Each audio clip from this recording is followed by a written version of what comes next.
fait que nous, notre vie chrétienne, nous marchons comme des dieux. Qui avait pas marché comme des dieux? La Bible nous dit que Moïse, quand il prend les enfants d'Israël dans leur marche, ils ont croisé la mer Rouge. Ce n'était pas une histoire fondée, pardon, infondée, mais c'était une histoire vraie, vécue. Voir la mer Rouge, c'était la réalité.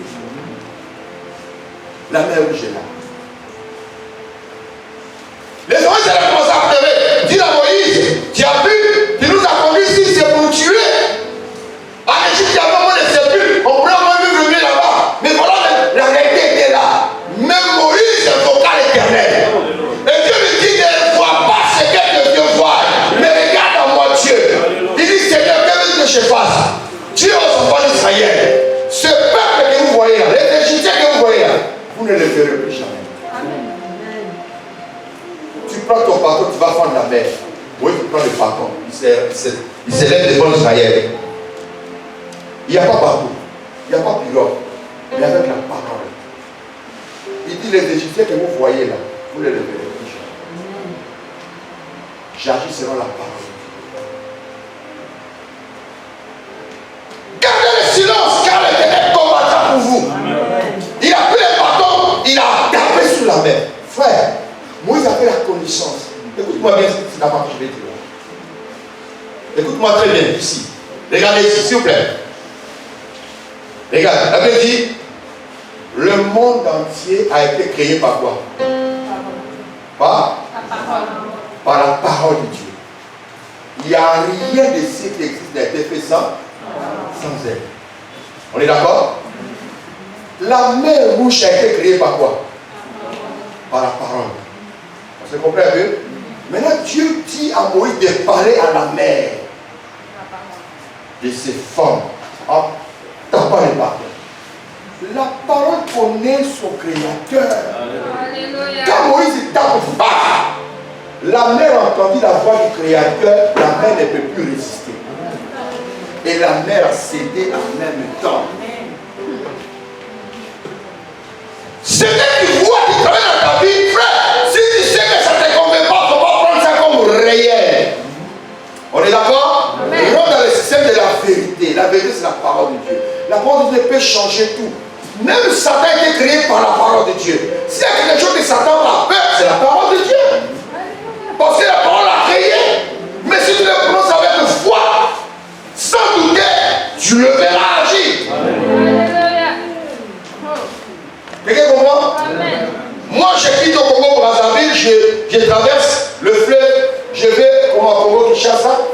J'étais en mission là-bas parce que je suis quitté à Côte d'Ivoire. Je suis allé à l'est du Congo. De là, je suis revenu à Kinshasa. Je suis allé au Congo-Brazzaville. En mon retour, il y avait quand même des embouteilles, comment on appelle, des tracasseries. Douanier a fait la route. Moi, je ne suis pas commerçant. J'avais ma petite valise avec mes caméras. Et là,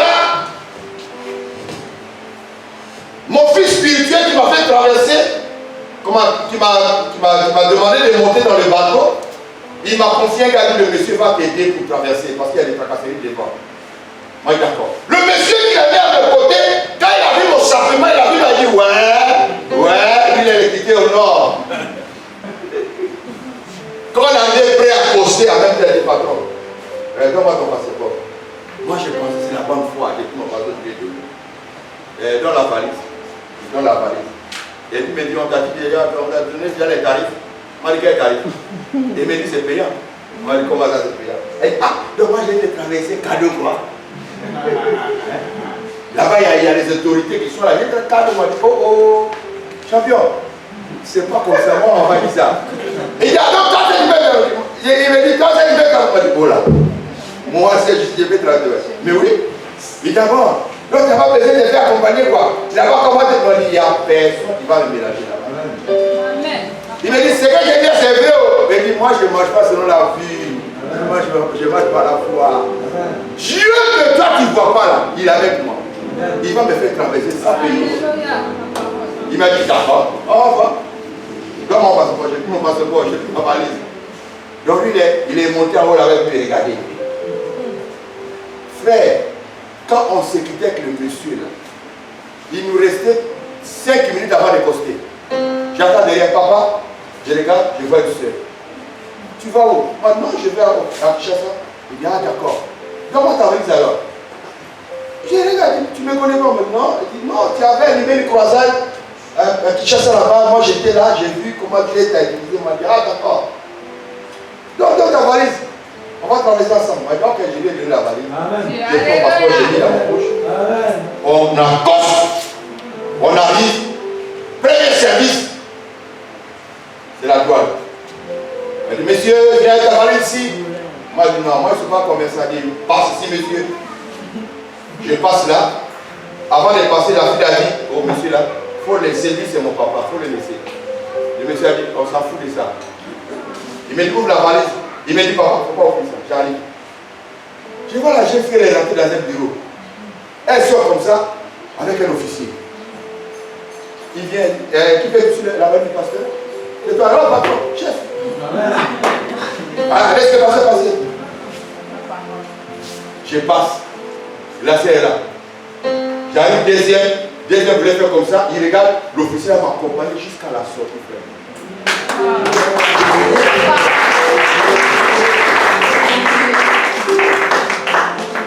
Quelqu'un comprend? Quelqu'un comprend?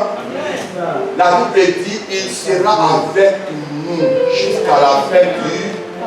Ne laissez jamais les soucis, la maladie, les problèmes t'accompagner. Fais toujours la route avec le but. À un moment, dis stop. Est-ce que quelqu'un me comprend? Dis stop. Je vais voir mon Dieu agir. Et ce Dieu-là va se glorifier. Parce que nous ne marchons pas par la vue, mais par la foi. Quand je disais Lazare sort, les asticots ont entendu. Les sermons qui étaient déjà en des compositions ont entendu. Il dit c'est les créateurs qui parlent, on doit obéir. Les créateurs a parlé. La mort se retire. Vous comprenez? Amen, amen, pas. Amen. Attends, entre nous.